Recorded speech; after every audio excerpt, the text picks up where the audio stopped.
Honey Badger here. I'm trying to clean up an old saw that belonged to my father-in-law.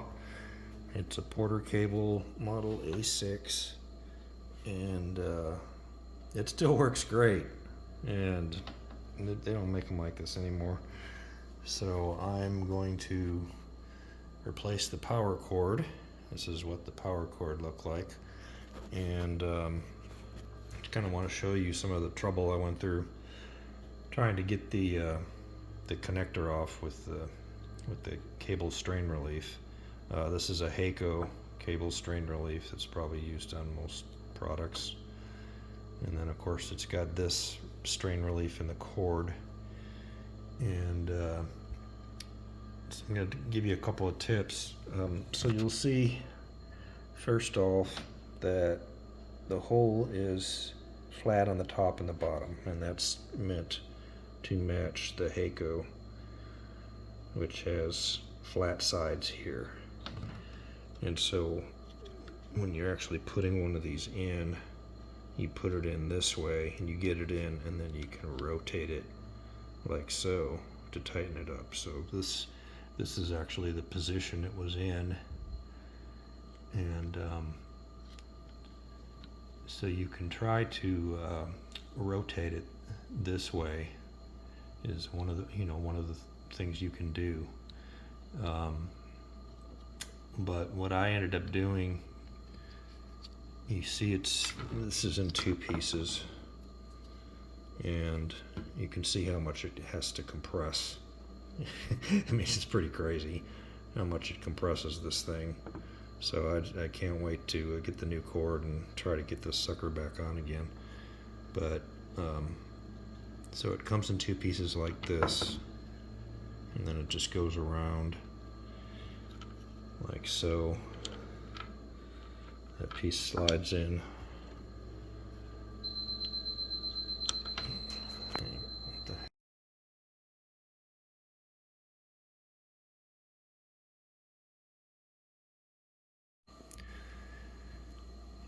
So what I recommend doing to try to get this off is actually, you're going to need superhuman strength, so you're going to have to get a pair of vice grips and put one jaw up here and then another one down here, and try to compress it as much as you can, and then wiggle it until you can get it loose, so you get some part of it out of and you'll be able to tell. And you can also use, once you get it out, you can kind of use a screwdriver and get in there around and kind of get it to come out. And then when you get to the inside, you can also use another screwdriver from the inside and try it where you can see a gap, and you can just kind of twist the screwdriver, just try to create a gap and keep wiggling this thing the whole time. And I mean, you're just going to really have to manhandle it, but you will eventually, given enough liquid courage, be able to get it off. And then if I come into any problems getting it on, I will give you some advice on that. Okay, I've got a 9-foot cord here, and I ordered a strain relief, rubber strain relief, that's going to slide over here. But the first thing I need to do is make sure I have enough wires to come from here over here and attach over here. The ground wire is going to attach right here, but the hot and neutral need to attach over here, and they need to run along here, so they need to be individual wires. So I'm going to have to strip this back with my utility knife until I have enough length there. Okay, you can see I've got the wires trimmed to about the right length, And I did cut this one shorter since it's just got to connect right here. And I'm not going to hook these up yet. I'm just going to leave them loose. That'll be the last thing I do. So the next thing I want to do is put on the rubber boot. There we go.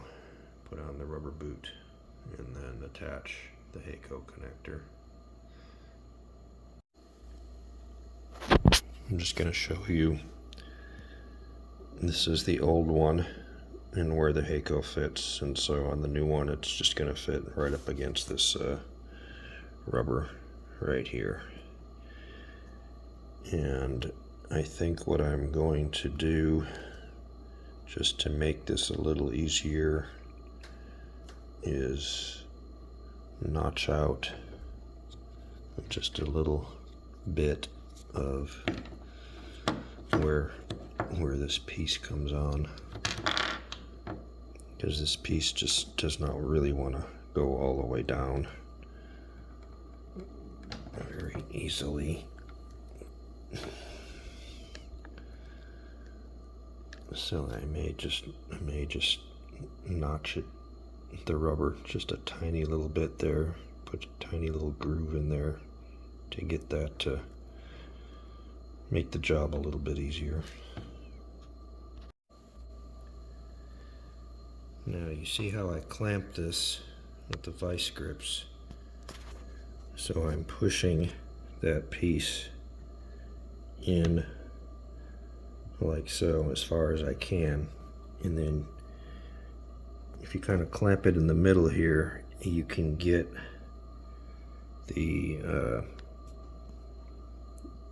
the part to fit inside the hole on this end. And remember that there's the flat spot, and so you want to make sure you have this oriented properly so that the flat spot on the Heyco connector is going into the flat of the hole. And so now I've got this pushed in like so, and I'm going to try to hold it in and then release the clamp and move it a little farther out, and just kind of keep pushing this a little farther and farther until I get it in. So you can see I moved the clamp out a little bit, and you can see where that groove is in the Heyco connector, right there on the right against there. So that groove is what needs to get into the metal part of this thing. Then it's you're gonna let it expand once it gets all the way in, and then it'll hold it in place. So I'm just gonna kind of wiggle this thing in further, and I really can't do this while I'm holding this, so I'm just gonna go ahead and try it. Okay, that went in actually quite easily, and now it's locked into place. So that's basically how you do that. Now I just need to hook up my wires again and be good to go. Okay, all packed up. Just got to put the other piece back on, and we're done.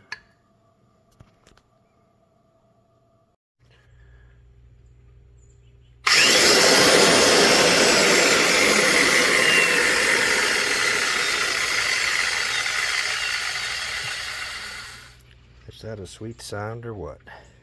Honey badger out.